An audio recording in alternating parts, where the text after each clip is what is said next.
हुंडा आणि हुंडाबळी हे आपलं दुर्दैवी सामाजिक वास्तव. गेली अनेक वर्ष आपण याच्यापासून झगडतोय आणि आजही अशी काही उदाहरणं आपल्या आजूबाजूला घडत असतात. आपल्याला ऐकायला, वाचायला मिळतात. महिलांना जसा वारसा हक्क मिळाला, तसं वारसा हक्काच्या रूपाने हुंड्याची मागणी हा एक नवीनच प्रश्न उद्भवला. आजही बहुसंख्य लोकांचं असं म्हणणं असतं, की जेव्हा एखादी मुलगी लग्नानंतर वडिलोपार्जित मालमत्तेमध्ये वाटप किंवा हक्क किंवा हिस्सा मागते, तेव्हा त्यामागे प्रत्यक्ष किंवा अप्रत्यक्षपणे तिचा पती किंवा तिच्या सासरची मंडळी असतात. बहुतांश प्रकरणांमध्ये हे सिद्ध होऊ शकत नाही किंवा हे सिद्ध करणं वाटतं तेवढं सोपं नाही. पण समजा अशी एखादी गोष्ट सिद्ध झाली, तर पत्नीवर माहेरच्या मालमत्तेमध्ये वाटप किंवा हिस्सा मागण्याकरता दबाव टाकणं म्हणजे हुंडा किंवा हुंडाबळी ठरेल का? या एका अत्यंत महत्त्वाच्या प्रश्नाचं उत्तर कलकत्ता उच्च न्यायालयाने नुकत्याच आपल्या निकालात दिलं. कलकत्ता उच्च न्यायालय काय म्हणतं? प्रत्यक्ष फिर्यादी आणि पीडितेचा मोठा भाऊ याने स्पष्टपणे सांगितले आहे, पीडितेच्या विनंतीवरून त्याने वडिलोपार्जित मालमत्ता विकली आणि त्या विक्रीतून मिळालेल्या मोबदल्यातील अर्धा हिस्सा पीडितेला दिला.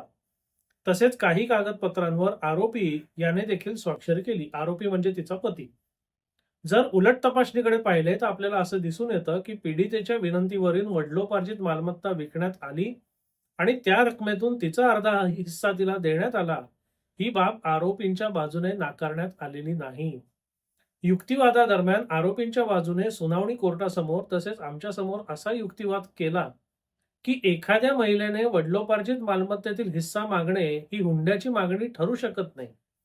तसेच पीडिता किंवा तिच्या पतीकडून अशा प्रकारची काही मागणी झाली असली, तरी त्याला बेकायदेशीर हुंड्याची मागणी म्हणता येणार नाही. परंतु जर आम्ही नोंदवलेल्या पुराव्यांचा विचार केला, तर आम्हाला हे सांगण्यास कोणतीही शंका नाही, की विद्वान सुनावणी न्यायाधीशांनी योग्य असा निष्कर्ष काढला आहे, की पीडितेवर तिच्या पतीकडून तिच्या वडिलोपार्जित मालमत्तेतील हिस्सा मागण्याकरता सातत्याने दबाव आणला जात होता. विद्वान सत्र न्यायाधीशांनी ही बाब देखील विचारात घेतलेली आहे, की अत्यंत कमी कालावधीत पीडितेच्या दिवंगत वडिलांची संपूर्ण वडिलोपार्जित जमीन विकण्यास आणि त्या विक्रीतून मिळालेल्या रकमेतून तिच्या हिस्स्याप्रमाणे रक्कम देण्यास मागणी करण्यात आली होती. हे खरे आहे, की एखादी महिला तिच्या वडिलोपार्जित मालमत्तेत हक्क किंवा हिस्सा मागू शकते.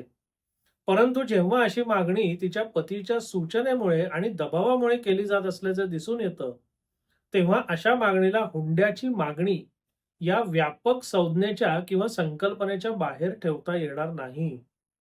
हे खरे आहे, की या प्रकरणात कोणताही स्वतंत्र साक्षीदार नाही. परंतु नातेवाईकांनी सांगितलेली मागणीची वस्तुस्थिती आणि त्यासोबत पीडितेची आत्महत्यापूर्व लिहिलेली चिठ्ठी या गोष्टी पुरेशा आहेत, की पीडिता आणि पती यांच्या वैवाहिक नात्यामध्ये गंभीर असमाधान आणि तणाव निर्माण झाला होता. हे सांगण्याची गरज नाही, की पीडितेकडून करण्यात आलेली अशी मागणी ही तिच्या पतीने तिच्यावर निर्माण केलेल्या दबावाचा परिणाम होता.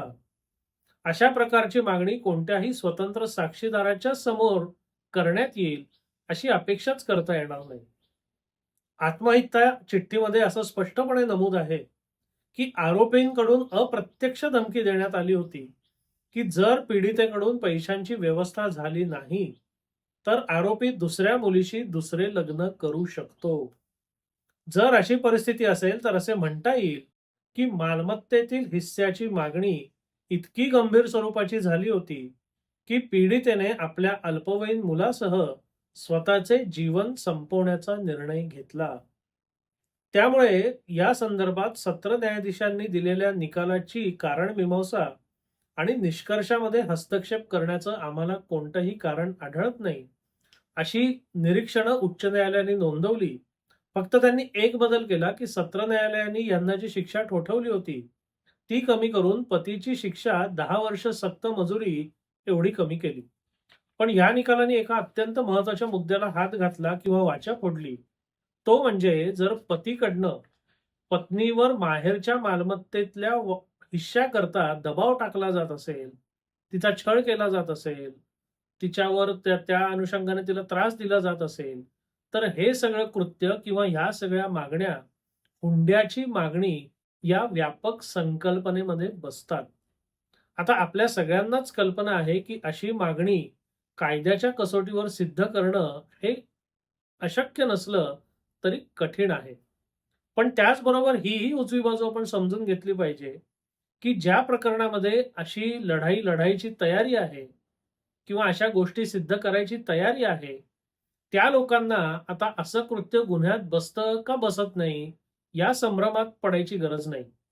कलकत्ता उच्च न्यायालयाच्या या निकालाचा आधार घेऊन पतीकडनं अशा स्वरूपाच्या कोणत्याही मागणीला हुंड्याची मागणी असं आपण म्हणू शकतो आणि त्या अनुषंगाने जी काही कायदेशीर कारवाई करणं आपल्याला योग्य वाटेल, ती आपण निश्चितपणे करू शकतो. महिलांचा वारसा हक्क, वडिलोपार्जित मालमत्तेमध्ये त्यांचा हक्क आणि हिस्सा हे एका बाजूला जरी असलं, तरी त्याच्या आडून जर हुंड्याची मागणी होत असेल किंवा अप्रत्यक्ष हुंड्याची मागणी वाटपाद्वारे करण्यात येत असेल, तर त्याला विरोध झालाच पाहिजे. मुलांना किंवा महिलांना वारसा हक्क मिळाला पाहिजे हे जितकं खरं आहे, तितकंच त्या वारसा हक्काकरता त्यांचा छळ होता कामा नये, हेही तेवढंच खरं आहे. हा व्हिडिओ तुम्हाला कसा वाटला अवश्य कळवा. धन्यवाद.